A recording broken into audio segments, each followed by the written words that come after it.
Hello everyone, and I am so excited to show you how I made all of these wonderful and beautiful paper succulents for my classroom. For those of you who do not know, I have accepted my first big girl teaching job, and my classroom theme is going to be succulents, cactus, plants, pretty much anything that represents growth.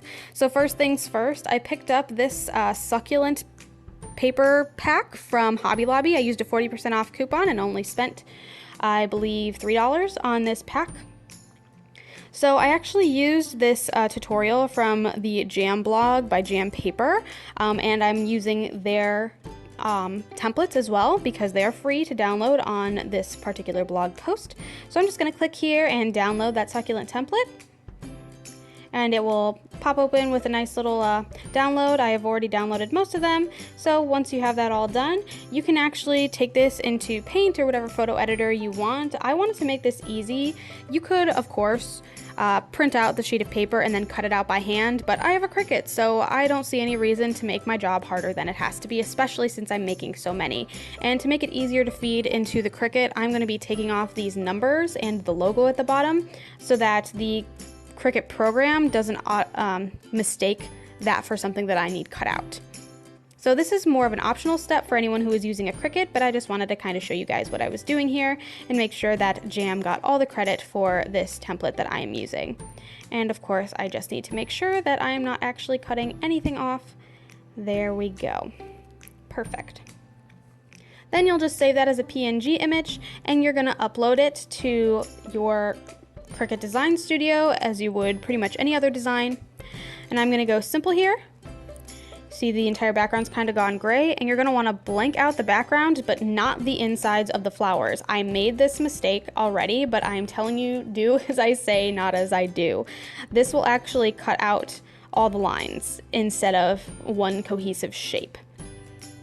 So you'll save it as a cut image, place whatever paper that you want down on the sheet. I'm using my standard grip here because I'm using some thicker cardstock, and you're just going to load it into your Cricut machine.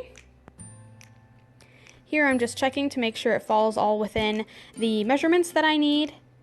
Loading my mat.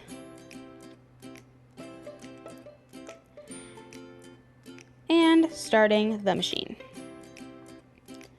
And again, this is all optional. If you have some plain old scissors, those will work just as well. I just really figured, hey, if I have it, I might as well use it. Alright, so this has cut out all the pieces for me. Now all I have to do is lift and peel them off. This particular pattern has two different pages. The other page has sizes 2 and 3. This has 1, 4, 5, and 6. As you can see, all of them are just slightly different sizes. And once you have all of those kind of printed out, cut out, and ready to go, you're going to want to curl them. I tried a couple of different methods for this, and it kind of varied based on the size.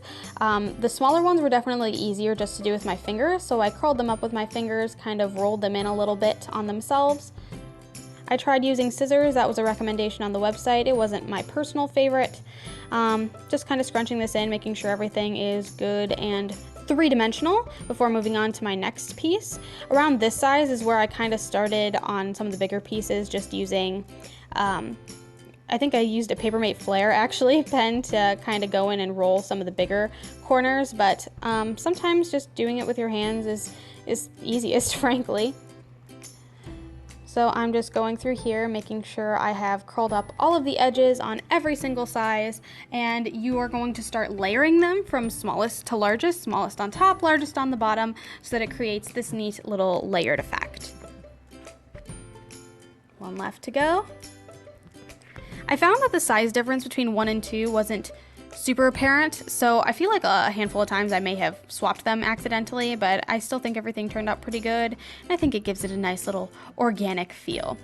When you're layering these, you're going to want to go in and make sure that the petals are in between the two on the biggest one, if that makes sense, so they're not laying straight on top of each other, perfectly concentric. You really want them to kind of go in between the petals or leaves from the one below it. And it should totally look like this once you're done. I'm just taking some hot glue to attach everything, and by the time you're done, you can just go in and perfect any of those curls if you want something to be standing up a little bit more. Mine's not perfectly centered, but I, again, think that kind of adds to the little organic feel of it. And yeah, I actually think this was super easy, and as you saw, I made tons and tons of these in different shapes and patterns. Here, for what I did when I wanted to make some smaller ones, I actually just shrunk the pattern in the Cricut Design Studio, and I did them in different colors, of course. These bottom two here, I actually only did 4 of the layers instead of 6. 1, 2, 3, 4.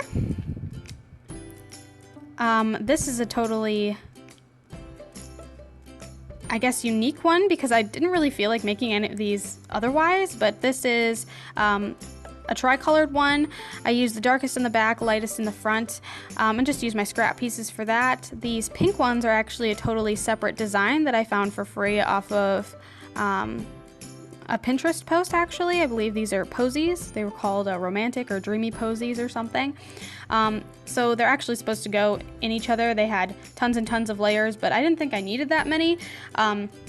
And I kind of liked the idea of having a couple of multiples instead of having to send it through the Cricut again. So I just am going to be keeping those separate, but this is pretty much how they look like. And there's so many different kinds of free patterns and things available to you on Pinterest or even through simple Google searches to help you create tons and tons of unique and differently shaped succulents. I am going to love putting these up in my classroom, and hopefully my students will appreciate all the effort that I went through making these tons and tons of tiny succulents. So if you like what you saw, feel free to like and subscribe. I upload a new video every Sunday at 12 p.m. Eastern Standard Time, and yeah, I think that's all I had to say. So hopefully I will be seeing you in the next one. Bye-bye.